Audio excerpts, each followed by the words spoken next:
Hey guys, I'm Chris Bach, and a very warm welcome to Friday Fretworks. And on this week's episode, we're going to be taking a look at my Fender Vintera White Blonde Stratocaster.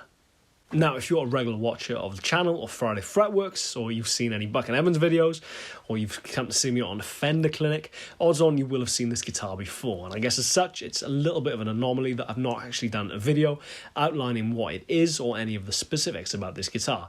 But to be honest, that's kind of the reason why. Obviously, I'm very fortunate in that I do a lot of work with Fender. I actually got a couple of clinics coming up next year, which I shall be announcing very soon. But obviously, I'm a little bit sort of cautious of the fact that I'm very fortunate and very privileged to do so much work with these incredibly cool brands, and it seems a little bit like an abuse of power to do too many videos which really feature those products too heavily. But honestly, given the sheer amount of questions I get on a very daily basis about this guitar, not only this guitar actually, but the blue Telecaster Vintera, only seem right really, especially seeing that as the year is nearly over and no doubt next year we'll be moving on to different stuff, just to address what it is and hopefully answer some of the very kind of frequent questions that I get about this guitar. Now, when Fender actually announced the Vintera series, honestly, I was very intrigued. I'm obviously a big fan of the Highway 1 series, which, again, depending on what you read, I've done a few videos on that in the past, is either a Mexican-American collaboration or American-Mexican collaboration. It's kind of vague. Obviously, there is a Mexican influence somewhere in there, whether it's the components or whether it's the actual assembly.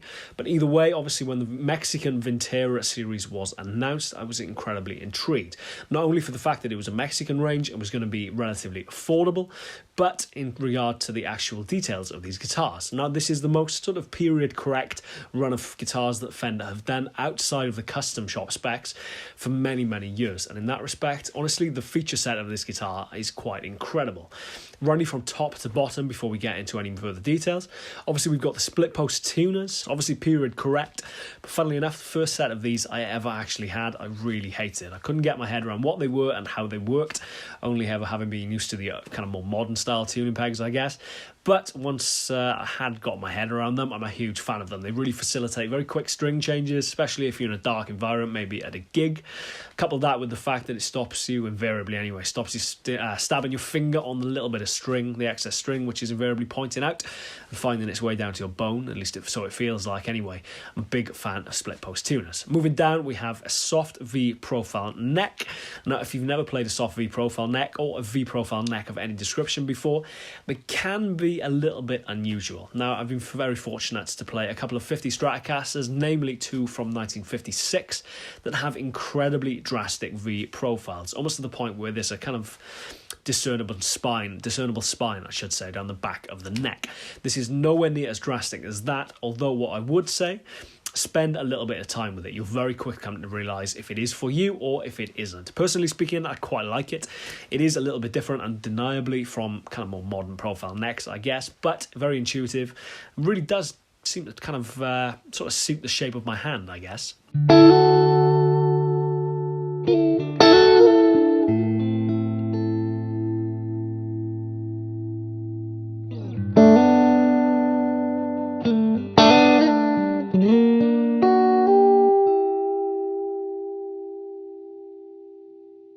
Next up, we have a 7¼ inch radius fretboard. Now, obviously 7¼ being a kind of fairly sort of kind of news prevalent item, I guess, over the past few years, even more so with the release of the PRS Silver Sky. Now, PRS took a fair amount of flack at the time for the inclusion of a 7¼ inch radius fretboard, because depending on what you read and who has written it, they are a nightmare to play. However, as John Mayer and PRS pointed out at the time, 7¼ radius boards didn't really seem to stop Mark Knopfler recording Sultan's swing.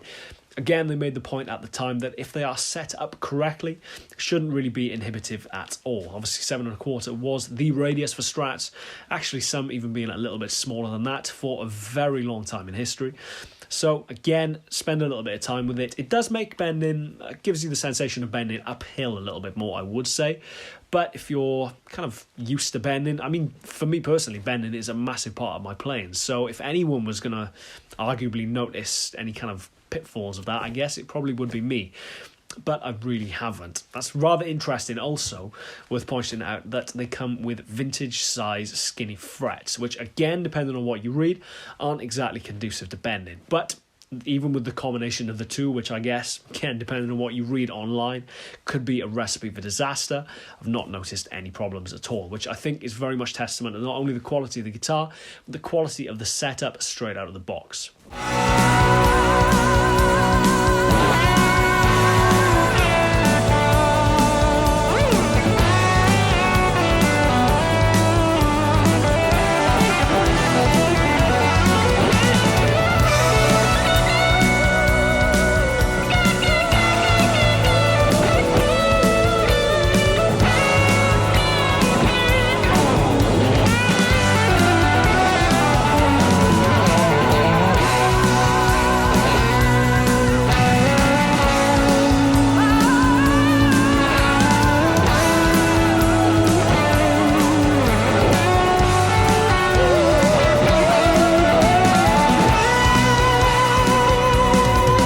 As much as all of those appointments are very cool, it would be disingenuous of me to claim that that was actually what really kind of piqued my interest in this guitar. It was undoubtedly the finish, rather sort of shallow aesthetic sort of interest, I guess, but a very cool one nonetheless. Now this is actually a translucent, slightly translucent white blonde finish over an ash body. Now as I said, outside of the custom shop, I guess really, this is a set of vintage appointments or vintage period correct appointments that you're not actually able to get at this price point. Again, outside of the custom shop. So to see this on a Mexican-made instrument, I thought was a real kind of cool step in the right direction. Even more so since it sort of references a guitar in the dim and vague and distant history of the Mary Kay Stratocaster. Now, Mary Kay, of course, being incredibly famous in the mid-50s for being a Las Vegas lounge residency band, which I guess at the time was sort of the epitome of being a musician, really a working musician, and obviously through that she found quite a lot of fame, being used in various films and all that kind of stuff. It is rather bizarre, however, that she was actually a fan of D'Angelico guitars. However, to Fender's testament, they really realised the power of marketing and were very quick to get a Fender Stratocaster. Bizarrely, the first Fender custom Stratocaster ever made in mid-1956 into her hands for a series of photo shoots and video shoots for some films she had coming up. And thus the Mary Kay Stratocaster was born, despite not actually her using it all that often. As I mentioned, it's an ash body as well, which bizarrely up until midpoint of 1956 was actually the standard material for all Fender's solid body instruments. They then flipped over to alder, so again a lot of this range is actually alder bodies, but the fact that this is ash and the fact that the grain is very visible through that very thin layer of translucent white blonde paint, just thought was a really cool combination that again is not something that you're going to be able to get at this price point. Now, as I said, if you're a fan of the channel, you no doubt will have seen this guitar pop up on a few different clips, such as this one, which I really think identifies that kind of, as I said, that spanky 50s Stratocaster tone.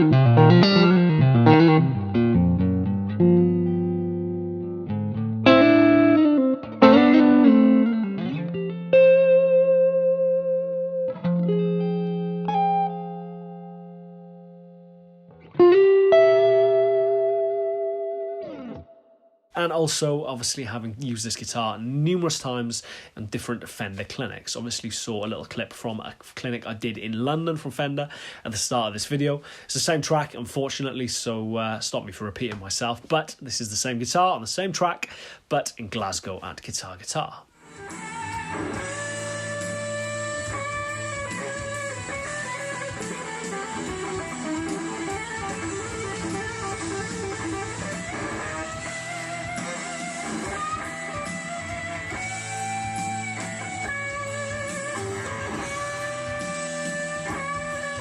As ever, I've been Chris Buck. Thank you very much for watching. This has been Friday Fretworks. Please subscribe and hit the bell icon if you haven't already. And I shall be back next year, 2020, for another video. Thank you very much, guys. Happy New Year. Thank you very much for watching and your support all year long. And I shall see you next year. Cheers, guys. Take care. See you soon.